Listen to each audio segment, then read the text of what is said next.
Assalamualaikum everybody. Welcome back with another video of this Greek series. So now in this one we are going to be studying about the Greek government system, democracy, their parliament system, which is actually my personal favorite topic. And this is going to be a little bit longer video because we will be discussing about their notable people, for example, Socrates, Plato, and Aristotle, and Pythagoras, and Archimedes as well. And we'll be discussing about their discoveries, that what they discovered back in the time, what were the terms they coined, and how they are being used in today's world as well to make the lives of humans better.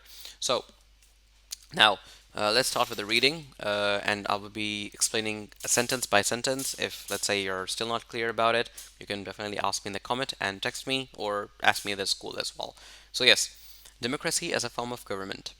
What the Greeks are most famous for is the system of government called democracy. Now, over here, it's saying that the Greeks are actually famous for the term called democracy. Over here, in the Greek language, the word demos means people. The word demos itself, it means people, and kretin means to rule. Now it's saying over here that after 500 BCE, Athens became the democracy and a free citizen. Okay, after 500 BCE, Athens became a democracy and a free citizen could meet in the assembly 40 times in a year to discuss the laws and improvement to the state.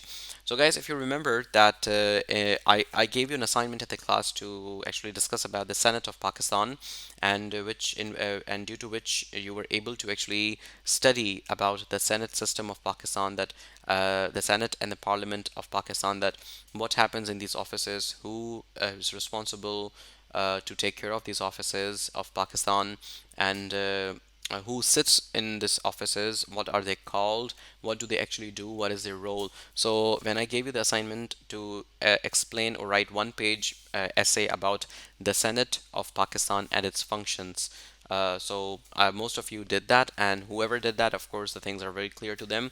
So exactly like that, we are going to be doing it right now. But if you still want to do this assignment, there was no actually deadline to that, so you can still do it and submit to me, and that will actually help you to clarify and upgrade your understanding regarding to the how does a government works, especially a democratic government in Pakistan. So, after 500 BCE, Athens became a democracy, and each free citizen could meet in the assembly 40 times in a year to discuss the laws and improvements to the state. So, in the National Assembly of Pakistan, I'm going to connect this with the Pakistan National Assembly.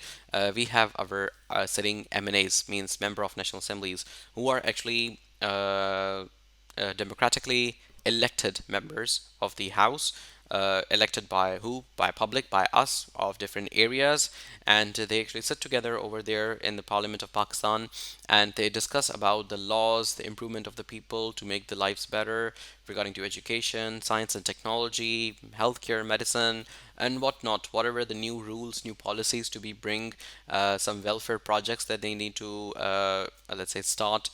Uh, so these are all the things that they used to discuss, and exactly like here, same here in the Greek civilization, they're discussing that these were all the different things that they wanted to actually discuss, and they were discussing 40 times a year. To actually, the ultimate goal was to make the people's life better.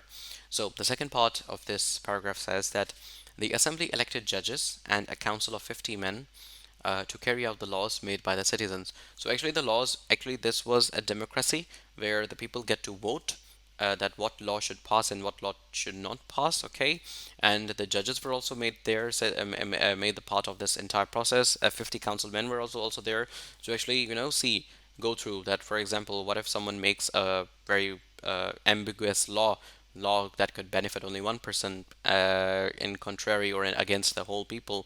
So they were there to actually monitor, give their surveillance to the system. And however, the women and the slaves were not allowed to participate in the assembly. Well, everyone has their own cultural values, so what they believe that the women and the slaves should not be the part of the assembly. Whereas it doesn't happen today. We are having women's who are very active members of the society and of the higher offices in the government as well. And now, the second part of this paragraph over here. Now, guys, I think I should make another one because this by itself is a really long video. It's going to take a little bit of time.